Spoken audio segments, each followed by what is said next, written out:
Dastak media. मैं विनोद शुक्ल आपको सुना रहा हूँ बाबा नीम करोली की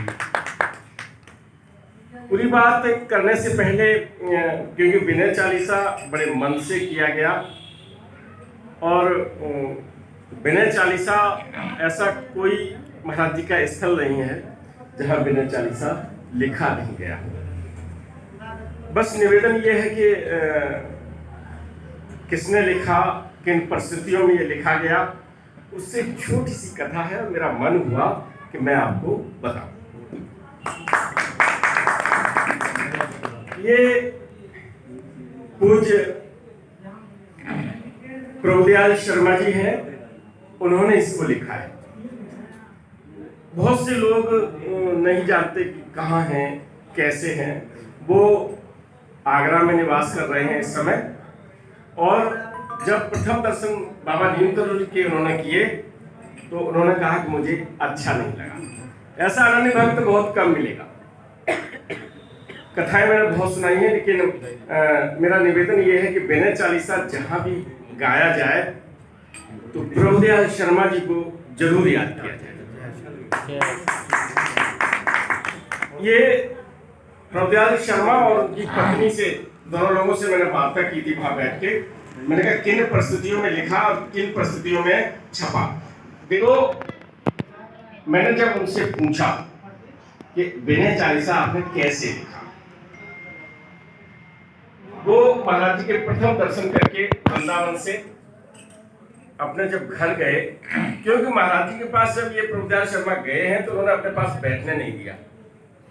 पहली बार गए, किसी भक्त ने कहा कि आप आइए, और वो गए और उन्होंने कहा जा, पैर छुए उसने, जा।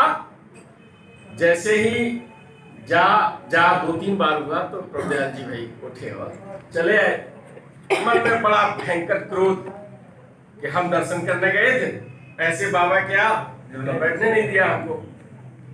प्रभुदयाल जी घर आते हैं और जैसे ही अपनी दहलीज दरवाजे के पास से घर में आते हैं तो एकदम उनके मन में एकदम उमंग उठ जाती है, एकदम प्रसन्न हो जाते हैं, और उनका जो कष्ट था, क्रोध था, वो दूर हो जाता है, और जो नेगेटिव वेव्स थी, नेगेटिव विचार थे उनके दिमाग में, एकदम उड़ जाते हैं।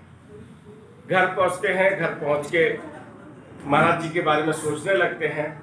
1-2 बार फिर जाते हैं, फिर उनको नींद नहीं आती। 1 दिन हो जाता है, 2 दिन हो जाता है, 10 दिन हो जाते हैं, 15 दिन हो जाते हैं, उनको नींद नहीं आ रही है। वो सरकारी डिपार्टमेंट में सर्विस कर रहे थे, तो ड्यूटी कराते हैं लेकिन नींद नहीं आती है। तो फिर घर वाले ये कहते हैं कि इन्हें कुछ पागलपन जैसा सवार हो गया है। डॉक्टर को दिखाया जाता है, उनके जो लक्षण हैं वो भी ठीक नहीं लगते हैं। प्रभुदयाल जी अब कुछ कलम और कागज लेके लिखने लगते हैं। कुछ लिखते हैं, रख देते हैं, दवा डॉक्टर की खा रहे हैं। उनकी पत्नी से मैंने जब पूछा कि ये जब सोते नहीं हैं, कुछ लिखते हैं और लिख के किसी किताब के नीचे रख देते हैं, तो आपको क्या लगता था?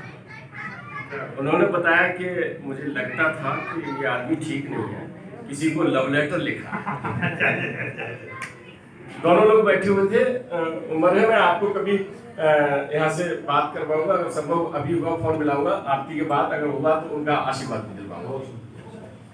तो वो लिखते रहे, लिख के उन्होंने उसको क्या किया कि बाकायदा जब रचना पूरी हो गई तो उन्होंने महाराज जी को हिम्मत नहीं पड़ी कि सीधे जाएंगे, पहले तो बैठने नहीं दिया था, तो उन्होंने पोस्ट कर दिया।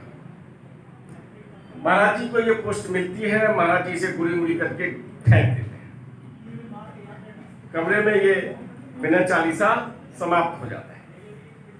भवानिया जी जो हनुमान सेतु मंदिर के आजकल मुख्य पुजारी जी हैं, उस समय महाराज जी के कमरे की सफाई का काम करते थे। भगवान सिंह मिश्र हनुमान सेतु मंदिर लखनऊ में जो अब मुख्य पुजारी हैं, उस समय महाराज जी के कमरे की साफ सफाई का काम करते हैं। तो उन्हें वो पर्चा मिलता है और वो जैसे सब कागज मिलता है, रद्दी मिलती है, हटा के और बाहर कर देते हैं, वैसे ही उसको वो फेंकने जाते हैं। महाराज जी के एक भक्त वहाँ होते हैं और वो इस पर्चे को ले लेते हैं, खोल के देखते हैं, उन्हें रचना पसंद आती है और वो इसको प्रकाशित करवाते हैं। कैंची आना जाना होता है। ये प्रभुदयाल शर्मा जी कैंची में बैठे होते हैं और उनके कानों में विनय चालीसा पड़ता है। उनको लगता है कि ये क्या हुआ, हमारी कविता कौन पढ़ रहा है। फिर वो वहाँ संपर्क करते हैं तो बताते हैं कि काले कपूर जी ने ये प्रकाशित करवाया, अच्छा है।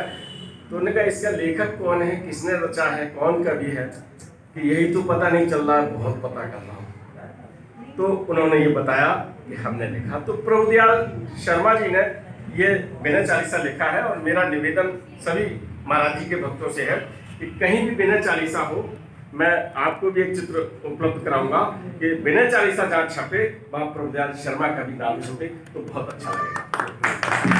भगवान राम के लिए जो काम तुलसीदास ने किया, बाबा नीम करोली के लिए यही काम प्रभुदयाल शर्मा का। बहुत सारे ढेर सारे संस्मरण हैं, मैं फिर सुनाऊंगा। मैं शर्मा जी को यहाँ की आज की पूजा उन्हें समर्पित करता हूँ अपने शब्दों में, बाकी का तो आपका बाबा नीम करोली की। वीडियो पसंद आए तो लाइक कीजिए, शेयर कीजिए, सब्सक्राइब बटन पर क्लिक करके चैनल को सब्सक्राइब करें और बेल आइकन दबाना बिल्कुल ना भूलें ताकि हमारे अपडेट